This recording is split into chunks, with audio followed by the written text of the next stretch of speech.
नमस्कार, मैं प्रशांत और आप देख रहे हैं एचडी न्यूज।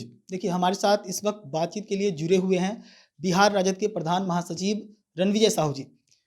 बात दरअसल ऐसी है कि सुशील कुमार मोदी लगातार तेजस्वी यादव को लेकर हमलावर रहते हैं। कल भी उनका एक हमला हुआ है और कल कह रहे थे कि चैलेंज दे रहे हैं सुशील कुमार मोदी तेजस्वी यादव को कि अगर है हिम्मत तो सरकार आते ही वहाँ अयोध्या का जो मंदिर है उसकी जगह मस्जिद बनवा ले। क्या लगता है, ऐसा होना चाहिए? देखिए, भारतीय जनता पार्टी को अब लोकतंत्र में विश्वास नहीं है, जनता में विश्वास नहीं है, उन्माद में विश्वास, लोगों को तोड़ने में विश्वास है, नफरत में विश्वास। इसीलिए तो माननीय सुशील कुमार मोदी जी इस प्रकार का बयान देने का काम कर रहे हैं। हम समझते हैं नफरत की राजनीति इस देश से चली गई, आज मोहब्बत की राजनीति है। बिहार मांगता है, पूछता है, कहाँ गए मेरे अच्छे दिन, कहाँ गए हमारे 2 करोड़ एक साल में नौकरियां, किसानों की आय दुगुनी, और कई ऐसे मुद्दे हैं जिसको भारतीय जनता पार्टी और माननीय प्रधानमंत्री जी ने ठगने का काम किया है। तो समय आ रहा है, वक्त आ रहा है, और यह है बिहार साहब। और बिहार के लोग बिल्कुल समय पर जवाब देने का काम करती है, और जो बिहार करता है देश उसी के राह पर चलने का काम करता है। हमें लग रहा है 2024 में लोगों ने मन बनाया है।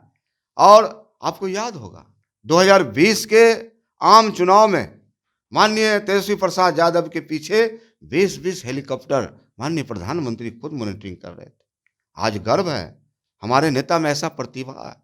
इस प्रतिभा का जिन्होंने प्रदर्शन किया 2020 के चुनाव में, आम चुनाव में, विधानसभा में, आज बिहार की सबसे बड़ी पार्टी राष्ट्रीय जनता दल है। तो हमें लगता है कि सुशील कुमार मोदी जी मुंह मियाँ मिट्ठू बनने का काम करते हैं, मुंगेरी लाल के हसीन सपने देखने का काम कर रहे हैं। जनता ऐसी ताकतों को चकनाचूर कर देगी।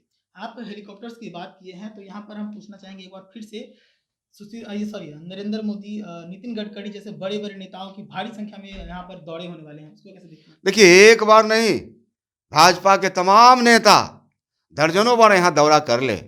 यह लालू का बिहार है, यह जननायक कर्पूरी ठाकुर का बिहार है, ये नीतीश कुमार का बिहार है, ये महागठबंधन के तमाम ऐसी ताकतें का, ऐसी विचारधारा का बिहार है जहां हम समझते हैं कि महात्मा गांधी ने इसी मिट्टी से आज़ादी की बुनियाद को गढ़ने का काम किया था। इसलिए बिहार 40 के 40 सीट महागठबंधन परिवार में पूरी मजबूती के साथ देने का काम करेगा। और ऐसी ताकतें हैं जो नफरत फैलाने का काम करते हैं, धर्म के नाम पर राजनीति करने का काम कर रहे हैं, उनको बिहार से खदेड़ने का काम करेंगे।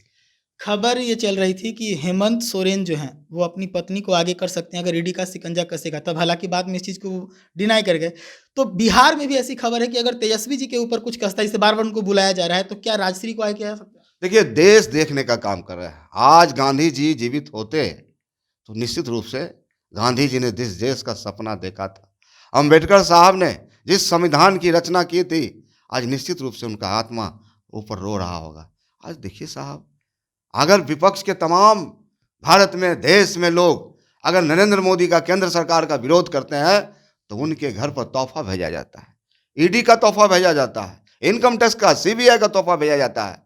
लेकिन यह लोकतंत्र है, और इस लोकतंत्र में जनता मालिक होती है, जनता तय करती है। जनता सब कुछ देख रही है, जनता दिल्ली को भी देख रही है, जनता झारखंड को भी देख रही है, जनता बिहार को भी देख रही है, और जनता 2024 में फैसला देने के लिए तैयार है। और निश्चित रूप से ऐसे तानाशाही, ऐसे हिटलरशाही सरकार को जनता अपनी ताकत पर खदेड़ने का काम करेगी। आज जन्मदिन है, ऐसे में बधाई देते हुए जो फैंस हैं वो लगातार सुशील कुमार मोदी को बिहार पॉलिटिक्स का टाइगर बता रहे हैं। देखिए, हम तो सबसे पहले माननीय सुशील कुमार मोदी जी को बहुत बहुत बधाई देना चाहते हैं, और यह भी कहना चाहते हैं कि मोदी जी, बिहार में जिस प्रकार से भारतीय जनता पार्टी के नेताओं ने आपके साथ जो छल किया है, आपको जो बेरोजगार किया है, आपको जो बिहार की पॉलिटिक्स से दूर किया है, तो कहीं ना कहीं आपको बेरोजगार करने का काम किया है, राजनीति से दूर करने का काम किया है। और हमें लगता है सुशील कुमार मोदी जी पूरी तरह से रिजेक्ट हो चुके हैं,